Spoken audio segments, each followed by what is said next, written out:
So hi guys, Adarsh here. अभी रात के तकरीबन 12:30-1 बज रहे हैं और शायद ये वीडियो बनाने में मुझे 2 या 3 या फिर 4 भी बज सकते हैं, लेकिन मैं इस वीडियो में आप लोगों को 2 चीजें बहुत ही ज्यादा डिटेल में बताऊंगा। पहली चीजें जो इस वीडियो में हम लोग डिस्कस करने वाले हैं वो ये कि किस तरीके से आप लोग अपनी आंसर की को देख सकते हैं और आंसर की को चैलेंज कर सकते हैं। और दूसरा स्टेप में हम लोग ये बात करने वाले हैं कि आपके जेईई मेंस की जो एप्लीकेशन फॉर्म है वो दोबारा से रिलीज कर दी गई है। आप लोग फिर से दोबारा जेईई मेंस की एप्लीकेशन फॉर्म भर सकते हैं। तो जिन बच्चों ने भी अप्लाई नहीं किया है वो बच्चे किस तरीके से अप्लाई करेंगे, और जिन बच्चों ने फरवरी का अप्लाई किया था लेकिन मार्च का अप्लाई नहीं किया था, अगर वो अप्लाई करना चाहते हैं तो वो किस तरीके से अप्लाई कर सकते हैं। वीडियो अगर आप लोगों को पसंद आए तो वीडियो को लाइक कर सकते हो, चैनल को सब्सक्राइब कर सकते हो। और हाँ, आज शाम को या कल सुबह एक बहुत ही ज्यादा इंपॉर्टेंट वीडियो आप लोगों के लिए आने वाला है, बहुत ज्यादा। सो मेक श्योर करें कि चैनल को सब्सक्राइब जरूर से जरूर करें। अभी आप लोगों ने अपनी फरवरी अटेम्प्ट दे दिए, या फिर काफी सारे ऐसे बच्चे होंगे जो अभी फरवरी अटेम्प्ट नहीं दिए होंगे और मार्च, अप्रैल या मई के लिए आप तैयारी कर रहे होंगे। तो अनअकैडमी पे यार आप लोगों को टॉप एजुकेटर्स पढ़ाते हैं, और जैसे कि अभी 1 महीने या 2 महीने के बाद आपकी एग्जामिनेशन फिर से होगी। किसी बच्चों की मार्च में होगी, कोई बच्चे अप्रैल में देंगे या मई में देंगे। तो टॉप एजुकेटर्स से अगर आप लोगों को पढ़ना है यार, तो अनअकैडमी पे आप लोगों को बहुत सारी चीज़ें फ्री तो मिलती ही हैं, लेकिन अगर इनकी आप कोर्सेज लेते हैं, जैसे कि 2021 में बहुत सारे कोर्सेज अभी चल रही हैं जिसपे आप टेक पार्ट कर सकते हैं और क्रैश कोर्स टाइप की आप तैयारी वहाँ पे कर सकते हैं। नीचे डिस्क्रिप्शन पे मैं आप लोगों को लिंक दे दूंगा, उस लिंक पे जाना है और कोड को अगर यूज़ करेंगे तो आप लोगों को 10% की डिस्काउंट मिलेगी। और क्योंकि यार आपकी अभी जेईई मेंस नज़दीक है और अगर आप तैयारी करना चाहते हैं तो अनअकैडमी आप लोगों के लिए एक बहुत ही बेहतरीन ऑप्शन है। हमारी जेईई मेंस की ऑफिशियल वेबसाइट, ठीक है, 2 नोटिफिकेशन आप लोगों के लिए आई है। सबसे पहली नोटिफिकेशन तो ये है कि जेईई मेंस मार्च की जो सेशन होने वाली है उसके लिए रजिस्ट्रेशन चालू हो चुकी है। अगेन आई एम सेइंग, ये रजिस्ट्रेशन फिर से अप्रैल के लिए भी चालू होगी और फिर से मई के लिए भी चालू होगी, ठीक है। और दूसरा है display of question paper and answer की। मैं इन दोनों ही चीजों के ऊपर वीडियो बनाने वाला हूं। सबसे पहले हम लोग ये देख लेते हैं कि क्वेश्चन पेपर और आंसर की आप लोग किस तरीके से देख सकते हैं, और इसी वीडियो में, सेम वीडियो में हम लोग ये भी देखेंगे कि किस तरीके से आप लोग रजिस्ट्रेशन फॉर्म को भर सकते हैं। तो सबसे पहले हम लोग देख लेते हैं कि आंसर की को देखना कैसे है और चैलेंज कैसे करना है आप लोगों को। इसके ऊपर क्लिक करेंगे, सेकंड ऑप्शन के ऊपर। अब आप लोगों के पास यहाँ पे 2 ऑप्शंस दिख रहे होंगे। सबसे पहला ऑप्शन है कि आप लोग अपने एप्लीकेशन नंबर और पासवर्ड से लॉगिन करना चाहेंगे, या फिर आप लोग अपने एप्लीकेशन नंबर और डेट ऑफ बर्थ से लॉगिन करना चाहेंगे। ये यार आप लोगों की पेज अब ओपन हो चुकी है। यहाँ पे आप लोगों के पास बहुत सारे ऑप्शंस आ रहे हैं। सबसे पहला तो ये है कि कंफर्मेशन पेज को डाउनलोड करने का ऑप्शन आ रहा है। दूसरा है अगर आपको कोई भी करेक्शन करनी है तो उस चीज की आप लोगों के पास ऑप्शन आ रही है। तीसरा है व्यू क्वेश्चन पेपर, और चौथा है हमारा चैलेंज आंसर की।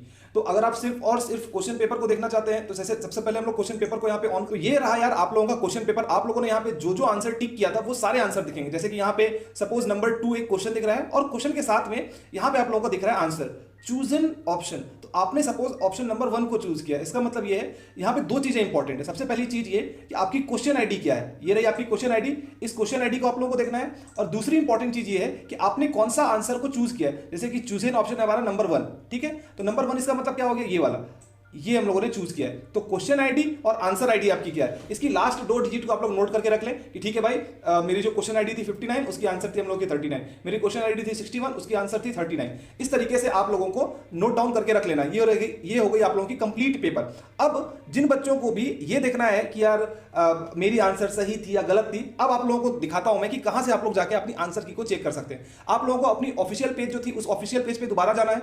अब यहां पे लास्ट में आप लोगों का ऑप्शन आता है व्यू एंड चैलेंज आंसर की का। यहाँ पे आप लोगों को आंसर की मिल जाएगी, है ना। देखो यहाँ पे आप लोगों की पहले तो सब्जेक्ट दी गई है, कौन सी क्वेश्चन आपने ऑब्जेक्टिव टाइप क्वेश्चन बनाए हैं या फिर एमसीक्यू बनाए हैं वो दिखाया जा रहा है। आपका क्वेश्चन आईडी दिखाया जा रहा है कि क्वेश्चन आईडी आपकी क्या है, और यहाँ पे करेक्ट आंसर इसकी क्या है वो दिखाई जा रही है, और आपने क्या चूज किया है यहाँ पे वो ऑप्शन हो सकते हैं। तो आपकी क्वेश्चन आईडी, जैसे कि मैंने यहाँ पे बताया था, सपोज आपकी एक क्वेश्चन आईडी है जिसके लास्ट में है 57 और उसका आपने आंसर क्या चूज किया है जिसके लास्ट में है 24। तो 57 24 हम लोग यहाँ पे जाके देखते हैं कि 57 क्वेश्चन आईडी कौन सी है। तो 57 के लिए आप लोगों को नीचे जाना पड़ेगा। आप लोग ये देखो कि 57 किस जगह पे है ना। तो 57 और इसका आंसर है 24। मैंने यहाँ पे क्या दिखा, मेरा क्या आंसर आया था 57 24। इसका मतलब ये है कि ये वाला क्वेश्चन, ये जो फिजिक्स की ऑब्जेक्टिव टाइप की क्वेश्चन, ये जो यहाँ पे दिख रही है आप लोगों को, ये वाली 57 और 24, ये आंसर मेरा सही है और एनटीए के आंसर से ये हमारा मैच करता है। अगर किसी क्वेश्चन में आपके साथ ऐसा होता है कि आपको क्वेश्चन में ऐसा लगता है कि जो आपने ऑप्शन लिखा है वो सही है लेकिन यहाँ पे कोई गलत ऑप्शन आ रहा है, तो आप लोग उस ऑप्शन को यहाँ पे क्लिक करें और यहाँ पे आप लोग अगर कोई फाइल चूज करना चाहते हैं तो चूज करें और यहाँ पे सबमिट योर क्लेम्स के ऊपर क्लिक कर सकते हैं। इसके ऊपर अगर आप क्लिक करोगे तो आपको कुछ पैसे लगेंगे यार, और इसकी नोटिफिकेशन यहाँ पे ऑफिशियल वेबसाइट पे यहाँ पे दे दी गई है कि किस तरीके से आप लोगों को अगर चाहो तो यहाँ पे क्लेम कर सकते हो। हालांकि मैं आप लोगों के लिए एक वीडियो लेके आने की कोशिश करूंगा जिसमें मैं आप लोगों को ये बताऊंगा कि क्या कोई आंसर गलत है या नहीं है। अगर आप चाहें तो वेट कर सकते सकते हैं, क्योंकि 3 तारीख तक आप लोगों के पास डेट है आंसर की को क्लेम करने का। अब हम लोग यार ये देख चुके हैं कि क्या आपके आंसर की है और क्या आपकी क्वेश्चन है। अब हम लोग आगे बढ़ते हैं और देखते हैं कि किस तरीके से आप लोग अपनी एप्लीकेशन फॉर्म को भर सकते हैं। हम लोगों ने यार अपना आंसर की वगैरह देख लिया है। अब हम लोग ये देखेंगे कि जेईई मेंस के लिए मार्च की जो सेशन है उसमें अगर रजिस्ट्रेशन आप लोगों को करना है वो किस तरीके से करना है। हम लोग इसके ऊपर क्लिक करेंगे। अब हमारे पास यहाँ पे 2 ऑप्शंस आ रहे हैं। या तो आप ऐसे बच्चे हो सकते हैं जिन्होंने अभी तक रजिस्ट्रेशन नहीं किया है, तो आप लोगों को न्यू रजिस्ट्रेशन के ऊपर क्लिक करना है, या फिर अगर आपने पहले से ही रजिस्टर करके रखा है तो फिर इन दैट केस आप लोगों को यहाँ पे अपनी एप्लीकेशन नंबर डालनी है और अपना पासवर्ड डालना है और हम लोगों को यहाँ पे साइन इन करना है। मैं दोनों ही केस में आप लोगों को बता दूंगा, वैसे ज्यादा दिक्कत की बात नहीं है। उससे पहले हम लोग कुछ इंपॉर्टेंट नोटिस जो आई है एनटीए की तरफ से उसे देख लेते हैं। एनटीए की तरफ से ये नोटिफिकेशन आई है यार कि आप लोगों के पास फिर से करेक्शन का मौका नहीं दिया जाएगा, बहुत ही कम वक्त बाकी रह चुका है। इसीलिए अगर आपको कुछ भी चेंजेस करने हैं, जैसे कि आपको अपना सेशन चेंज करना है कि ठीक है भाई मैं मार्च अप्रैल मई किसकी एग्जामिनेशन देना चाहता हूं, या फिर अगर आपको अपनी कैटेगरी चेंज करनी है, या फिर अगर आपको कुछ सब्जेक्ट चेंज करना है, तो वो आप 2 तारीख से लेके 6 तारीख तक 2 मार्च से 6 मार्च तक आप लोगों को, ये देखिए 2 मार्च से 6 मार्च तक आप लोगों को ये कर लेनी है। ठीक है, अगर आप इस बीच में नहीं कर पाते हो, 2 मार्च से 6 मार्च के बीच में अगर आप नहीं कर पाते हो, है ना, तो फिर आप लोगों को फिर अगले सेशन में फिर आप लोगों को मौका मिलेगा। एक और बात, अगर सपोज जैसे कि यहाँ पे है ये डेट रही, डेट ऑफ एग्जामिनेशन आप लोगों को यहाँ पे दे दी गई है, तो डेट ऑफ एग्जामिनेशन आप लोगों के लिए होने वाली है 15, 16, 17, 18। तो 15, 16, 17, 18 आप लोगों के लिए आपकी जेईई मेंस की एग्जामिनेशन होगी और इसके लिए फॉर्म फिल की जो डेट है वो 2 मार्च से लेकर 6 मार्च तक ही होने वाली है। तो इस बीच ही आप, तो वैसे तो मैं आप लोगों को न्यू रजिस्ट्रेशन के ऊपर भी बताऊंगा, उससे पहले हम लोग उनके लिए देख लेते हैं जिन बच्चों ने पहले से ही फरवरी अटेम्प्ट अपना भर रखा है, वो बच्चे किस तरीके से अप्लाई करेंगे, पहले हम लोग उसके ऊपर देख लेते हैं। उसके बाद हम लोग फिर न्यू रजिस्ट्रेशन के ऊपर भी हम लोग बात कर लेंगे। तो सबसे पहले उन बच्चों के लिए जिन्होंने पहले अप्लाई कर रखा है उसके लिए बात कर लेते हैं। तो अपना एप्लीकेशन नंबर, पासवर्ड वगैरह डालेंगे, लास्ट में आप लोगों को पिन डाल के साइन इन करना है। ठीक है, सही आप लोग साइन इन के ऊपर क्लिक करेंगे, आप लोगों के पास बहुत सारे ऑप्शंस दिखेंगे, जैसे कि download confirmation page, correction in application form, view question paper और चैलेंज आंसर की। अभी हम लोगों को अप्लाई करना है, इसीलिए हम लोग करेक्शन इन एप्लीकेशन फॉर्म के ऊपर क्लिक करेंगे। तो करेक्शन इन एप्लीकेशन फॉर्म के ऊपर जब आप क्लिक करेंगे तो 2-3 बातें आप लोगों को यहाँ पे लिखी हुई दिखेगी। पहला बात यह है कि correction in field application form is one time activity, एक ही बार आप लोग ये करेक्शन वगैरह कर सकते हैं, और करने के बाद फिर अगर आपको ऐसा पता चलता है कि भाई साहब आपने फिर कुछ गलत कर दिया है, तो फिर आपको ये चेंज करने का मौका नहीं मिलेगा। ठीक है, अगर आप जो भी करेक्शन करते हैं उस करेक्शन करने के बाद आप लोगों को यहाँ पे उसकी प्रिंट आउट एक निकाल लेनी है। अगर आप प्रिंट आउट नहीं निकालेंगे तो भी आप लोगों के लिए दिक्कत आ सकती है। ठीक है, और करेक्शन उन्हीं बच्चों के लिए अलाउ होगा जिन बच्चों ने अपना फॉर्म फिल कर रखा है और जाके अगला फॉर्म को आप फिल करना चाहते हो, या फिर अगर कुछ करेक्ट करना चाहते हो और पैसा पेमेंट कर दिया है, उन्हीं बच्चों के लिए करेक्शन अलाउड है। हम लोग आई एग्री के ऊपर क्लिक करेंगे और प्रोसीड फॉर करेक्शन के ऊपर क्लिक करेंगे। ठीक है, अब यहाँ पे हम लोगों की बहुत सारी दे रही है, नेम, कैंडिडेट, बर्थ और भी बहुत सारे ऑप्शंस यहाँ पे दिख रहे हैं। यहाँ पे आप लोग जब नीचे की ओर आओगे तो नीचे की ओर आप लोग आने के बाद अगर जिन बच्चों को कैटेगरी वैसे चेंज करना है यार, तो आप अपनी यहाँ पे कैटेगरी चेंज कर सकते हो, है ना। आपको अगर यहाँ पे जनरल लिखना है, SC, ST, OBC, EWS जो भी लिखना है आप यहाँ पे अभी चेंज कर सकते हो, ध्यान रहे।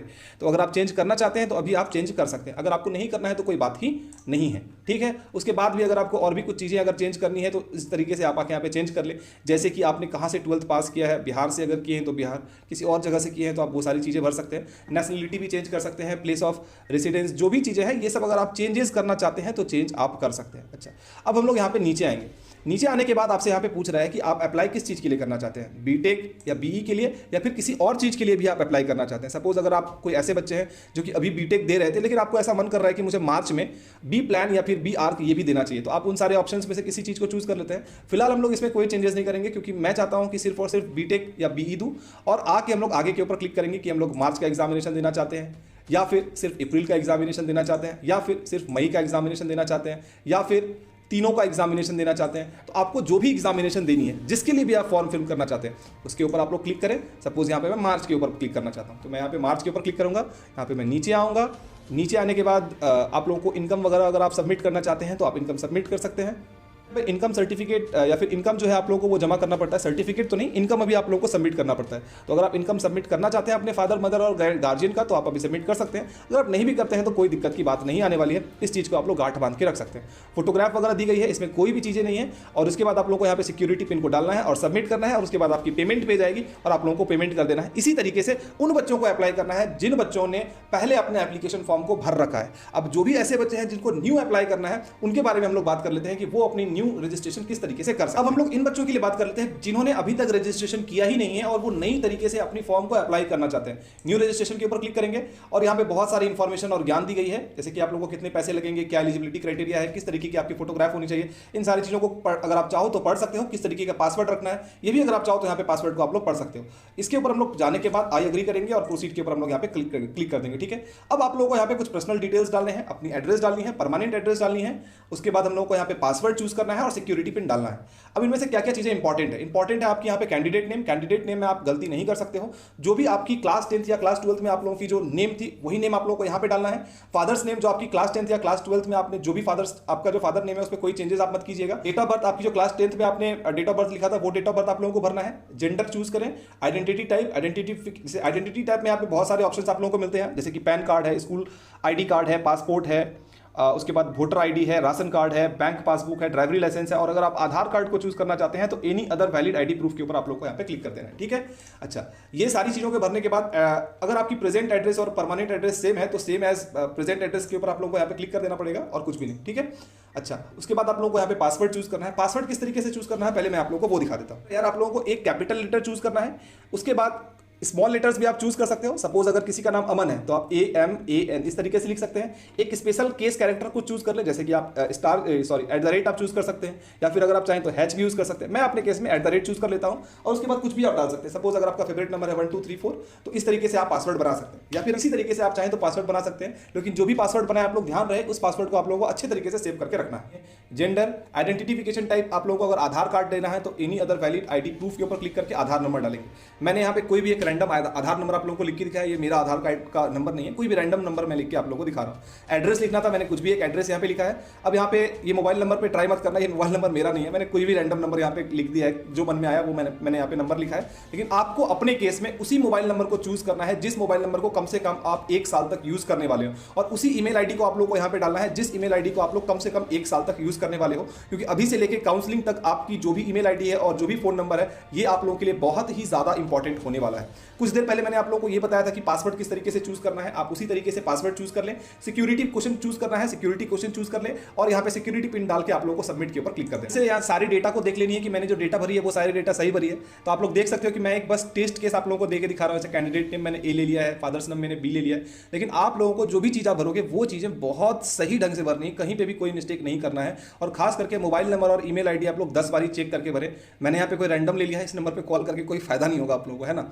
और उसके बाद परमानेंट एड्रेस भरें और सारी चीज़ों को फिर आप लोग चेक कर लें जाएंगे। ठीक है, फाइनल सबमिट के लिए यस करेंगे। अब हम लोगों की एप्लीकेशन फॉर्म फिल हो चुकी है, कंप्लीट एप्लीकेशन फॉर्म में हम लोगों को यहाँ पे जाना है। ठीक है, चलो उससे पहले हम लोग यार ये जो एप्लीकेशन नंबर है इस एप्लीकेशन नंबर को हम लोग कॉपी कर लेंगे। ये हम लोगों ने कर लिया कॉपी। ठीक है, और आपकी जो ईमेल आईडी होगी और आपकी फ़ोन नंबर होगी उन दोनों ही जगह पे आपकी जो एप्लीकेशन नंबर है वो सारी चीज़ें भेज दी गई होगी कि आपने रजिस्ट्रेशन किया है। फिलहाल हम लोग जाते हैं और कंप्लीट रजिस्ट्रेशन के ऊपर क्लिक करते हैं। कंप्लीट एप्लीकेशन फॉर्म के ऊपर हम लोगों ने क्लिक किया।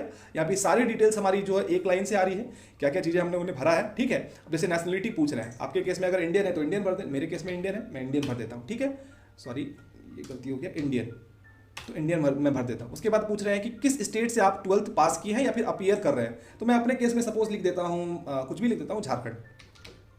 मैंने यहाँ पे झारखंड लिख दिया। ठीक है, उसके बाद वो कैटेगरी पूछे आपसे कि क्या कैटेगरी है आप जनरल है, SC है, ST है, क्या है। मैं जनरल लिख देता हूँ यहाँ पे। अगर आपके SC ST जो भी है वो आप लिख सकते हैं। क्या आप PWD कैटेगरी में आते हैं, नो। आप क्या डायबिटीज पेशेंट हैं, यस या नो। उसके बाद प्लेस ऑफ रेसिडेंस, आप अर्बन में रहते हैं या रूरल, मतलब शहर में या गांव में। शहर पे रहते हैं तो शहर, अर्बन। मोड ऑफ प्रिपरेशन, कैसे आपने प्रिपरेशन की, मैंने सेल्फ स्टडी की तो मैं सेल्फ स्टडी लिख देता हूँ। मीडियम ऑफ स्कूल, इंग्लिश किस में थी, इंग्लिश या हिंदी। तो सपोज अगर आपके केस में इंग्लिश थी तो आप इंग्लिश लिख दें। ठीक है, अब अगर आपके केस में हिंदी है तो आप हिंदी लिख सकते हैं। उसके बाद अप्लाई आप करना चाहते हैं, किस चीज़ के लिए अप्लाई करना चाहते हैं, बीटेक, BR, किस चीज़ के लिए। मैं शायद सिर्फ और सिर्फ बीटेक के लिए करना चाहता हूं तो मैं बीटेक को चूज कर लेता हूं। कौन से पेपर को आप देना चाहते हैं, अगर आप सिर्फ मार्च को देना चाहते हैं तो मार्च को क्लिक करें। अगर आप अप्रैल मई सबको एक साथ देना चाहते हैं आप सबको एक साथ क्लिक कर सकते हैं। ठीक है, मैं अपने केस में सपोज मार्च और अप्रैल को देना चाहता हूँ या फिर मार्च या मई को देना चाहता हूँ, मैं इन दोनों को चूज कर लेता हूँ, मार्च और में। ठीक है, अब पूछ रहे हैं कि किस मीडियम में आपको पेपर चाहिए, तो मुझे तो भाई इंग्लिश में पेपर चाहिए तो मैं इंग्लिश से सिलेक्ट कर लेता हूँ। उसके बाद पूछ रहे हैं कि एग्जामिनेशन सिटी आपकी क्या क्या होनी चाहिए। तो एग्जामिनेशन सिटी भाई मैं चाहता हूँ कि मुझे बिहार में मिले, मैं बिहार को सिलेक्ट कर लेता हूँ। मैं चाहता हूँ कि भाई मुझे कहाँ मिले, तो मैं चाहता हूँ कि मुझे पूर्णिया में मिल जाए। आपके केस में आपको जिस जगह भी चाहिए होगा वो उस जगह आप भर सकते हैं। ठीक है, कर लिया है। उसके बाद आप लोगों से 10th की डिटेल्स ये पूछ रहे हैं। उसके बाद ये 12th की इक्विवेलेंट मार्क्स और डिटेल्स पूछ रहे हैं आप लोगों से। इस जगह पे यार जैसे कि 12th की जो डिटेल्स आती है इस जगह पे जैसे कई सारे बच्चे यहाँ पे पासिंग स्टेटस पूछते हैं, तो पास या अपीयरिंग लिखना है, ठीक है। अब जो भी बच्चे देखो, जो भी बच्चे अगर आप सपोज इंप्रूवमेंट दे रहे हो, अगर आप इंप्रूवमेंट दे रहे हो, ध्यान रहे, if you are giving improvement, आप लोगों को लिखना है कि आप मतलब पास आउट हो चुके हो, तो पास आप लोगों को चूज करना है। अगर आप इंप्रूवमेंट दे रहे हो या फिर अगर आप पास कर चुके हो, तो आप लोगों को पास लिखना है और सारी डिटेल्स उसके अकॉर्डिंग भर देना है। आपकी ईयर ऑफ पासिंग क्या है वो सारी चीजों को भर दें, ठीक है। एग्जामिनेशन क्वालिफिकेशन किस जगह से है कि अगर आप 12th पास हो चुके हैं तो पास लिखें, अगर आप अपीयरिंग कर रहे हैं तो अपीयरिंग लिखें, अगर आप इंप्रूवमेंट दे रहे हैं इन दैट केस आपको पास्ट लिखना है। उसके बाद बाकी सारी डिटेल्स को हम लोग को भर के फिर आगे की प्रोसेस के ऊपर हम लोग को क्लिक। 12th में आप अगर पास हुए हो तो पास लिख दो, क्वालिफिकेशन एग्जामिनेशन क्या है, उसके बाद किस जगह स्कूल है, उसके बाद आप लोगों को यहाँ पे कोई भी ऐसी डेटा है ही नहीं यार कि जिसमें आप लोगों को समझाने की जरूरत है। मैं बस आप लोगों को एक बार दिखा दे रहा हूँ, आप लोग एक बार इसको पॉज करके अगर देखना चाहो तो पॉज करके आप लोग देख सकते हो। उसके बाद पूछा गया कि आप 12th कहाँ से दिए हो, तो 12th में से कि मैंने यहाँ पे लिखा है कि ठीक है भाई, मैंने 10th और 10+2 मैंने पास किया है सीबीएसई एग्जामिनेशन से। अगर आपका कोई और ऑप्शन होगा तो आप यहाँ पे इसको नीचे करो, कोई और ऑप्शन को आप लोग यहाँ पे सेलेक्ट करना चाहो तो उसको आप लोग सेलेक्ट कर सकते हो, ठीक है। सारी चीजों को करने के बाद अगर आपके भाई बहन है तो आप लोग यस करें, कितने भाई बहन है वो बताएं, रोल नंबर लिखें। उसके बाद तो यार जब आप लोग अपनी एप्लीकेशन फॉर्म को भर चुके होंगे तो आप लोग को यहाँ पे एक अटेंशन पेज आएगा जिसमें बोला होगा कि क्या आप सही में फाइनल सबमिट करना चाहते हो, तो आप लोग इसे क्रॉस करें। देखो यार, आप लोगों को यहाँ पे जब 12th की मार्क्स भरोगे तो कुछ बच्चों का सीजीपीए वाला सिस्टम होता है, तो सीजीपीए में आप लोगों से पूछा जाएगा कि मैक्सिमम ग्रेड पॉइंट क्या है, तो 10 हो गई मैक्सिमम ग्रेड पॉइंट, और आपको कितनी आई है। अगर आपको 9.6 आई है तो आप लोगों को 9.6 लिख देना है, 8.6 आई है तो आपको 8.6 लिख देना है, ठीक है। और अगर आपको परसेंटेज में आई होगी तो full marks bye obtained marks आप लोगों को लिख देना है। सेम गोज टू आपकी 12th वाली में ही, 12th वाली जो आपकी एग्जामिनेशन है, अगर आप अपीयर हो रहे हो, आपको शायद रोल नंबर नहीं पता होगा, तो आप यहाँ पे अपीयरिंग के ऊपर क्लिक कर देना। पास यहाँ पे लिखा हुआ है, आप अपीयरिंग के ऊपर आप लोग यहाँ पे क्लिक कर देना। तो अब इसके बाद आप लोगों को सारी जो बॉक्सेज हैं, इन सारी बॉक्सेज के ऊपर आप लोग क्लिक करें, फाइनल सबमिट के ऊपर यहाँ पे आ जाए, ठीक है। और यार फाइनल सबमिशन हो चुकी है। अब हम लोगों को यहाँ पे हम लोगों की 2 स्टेप पूरी हो चुकी है। हम लोगों ने रजिस्ट्रेशन कर लिया, हम लोगों ने एप्लीकेशन फॉर्म भर दिया, अब हम लोगों की बारी है डॉक्यूमेंट्स अपलोड की। उसके बाद हम लोगों को करना पड़ेगा फी पेमेंट, ठीक है। अपलोड इमेजेस के ऊपर, क्योंकि हम लोगों ने 2 स्टेप पूरा कर लिया है, अपलोड इमेजेस के ऊपर हम लोग क्लिक करेंगे और यहाँ पे हम लोगों को कुछ 2-3 चीजों के ऊपर हम लोगों को क्लिक करना है। अब देखो यार, यहाँ पे जो बच्चे ओबीसी वगैरह भरेंगे तो शायद उनको यहाँ पे ओबीसी सर्टिफिकेट जमा करने आ सकता है। अगर आप पीडब्ल्यूडी के कैंडिडेट हो तो आपको पीडब्ल्यूडी का मतलब सर्टिफिकेट जो वो जमा करने का ऑप्शन आ सकता है, ठीक है। अब यहाँ पे मुझे फोटोग्राफ और सिग्नेचर अपनी अपलोड करनी है, तो मैं फोटोग्राफ यहाँ पे सेलेक्ट कर लेता हूँ। फोटोग्राफ आपकी 10 केबी से लेके 200 केबी तक होना चाहिए। अच्छा, बहुत सारे बच्चे पूछते हैं कि भैया अगर मेरी 10 केबी से लेके 200 केबी तक नहीं हुई तो मैं कहां पे रिसाइज करूंगा, तो आप लोग यहां पे जाओ और यहां पे सिंपल लिखो रिसाइज इमेज। रिसाइज इमेज के ऊपर जाओगे और यहाँ पे बहुत सारे ऑप्शन आप लोगों को मिल जाते हैं, जिससे भी आप चाहो वहां से ऑनलाइन रिसाइज, ऑनलाइन यहाँ पे अगर लिख देते हो ऑनलाइन फ्री, तो बहुत सारे ऑप्शन आप लोगों को यहाँ पे ही मिल जाते हैं। तो अब हम लोगों ने यहाँ पे अपना जो सिग्नेचर है वो सिग्नेचर को भी अपलोड यहाँ पे कर दिया, ठीक है। तो फोटोग्राफ जो आपकी होगी यार, उसमें 80% जो है वो आपकी फेस होनी चाहिए और बाकी की 20% जो वो बाकी सारी चीजें हो सकती है। कोशिश करना कि आपका जो बैकग्राउंड होगा वो ज्यादा मेसी ना हो, है ना, और बहुत ज्यादा गंदा बैकग्राउंड आपका ना हो। अगर व्हाइट बैकग्राउंड रहता है तो वो बहुत ही बेहतरीन चीज है, ठीक है। मैंने यहाँ पे सेल्फ वेरीफाई कर लिया है, इन दोनों चीजों को कर दे सेल्फ वेरीफाई। उसके बाद आप लोगों को यहाँ पे डालना है पासवर्ड, तो यहाँ पे मैं पासवर्ड को डाल देता हूँ। उसके बाद सेल्फ वेरीफाइड आपने कर दिया है, अपलोड के ऊपर यहाँ पे क्लिक कर दें, ठीक है। तो डॉक्यूमेंट्स आपके सक्सेसफुली अपलोड हो चुकी है। अब डॉक्यूमेंट सक्सेसफुली अपलोड जब हो चुकी है तो यहाँ पे मुझे आ रहा है कि यू हैव टू पे ₹2600। क्यों भाई? क्योंकि मैंने यार 4 बार जेईई मेंस के बारे में सोचा था, अगर आप एक बार दोगे तो आपको 650 लगेंगे। उसके बाद पे एग्जामिनेशन फीस के ऊपर जाएं और ऑनलाइन पेमेंट अगर आप करना चाहते हो तो प्रोसीड पेमेंट्स के ऊपर क्लिक करें। Are you sure? यस यार, आई एम श्योर कि मुझे पेमेंट करना है, और यहाँ पे जाऊंगा, जिधर से भी आप लोगों को पेमेंट करना है वहां से जाके आप लोग अपनी पेमेंट करें और आप लोगों को फिर एक एक्नॉलेजमेंट पेज वो मिल जाएगी। उम्मीद करता हूं कि ये वीडियो आप लोगों को पसंद आई होगी, और अभी से लेकर यार जेईई मेंस जब तक आप लोगों की आ नहीं जाती तब तक के लिए सारे इंपॉर्टेंट वीडियोस मैं आप लोगों के लिए बनाने वाला हूं, तो मेक श्योर करें कि चैनल आप लोग सब्सक्राइब जरूर से जरूर कर लेते।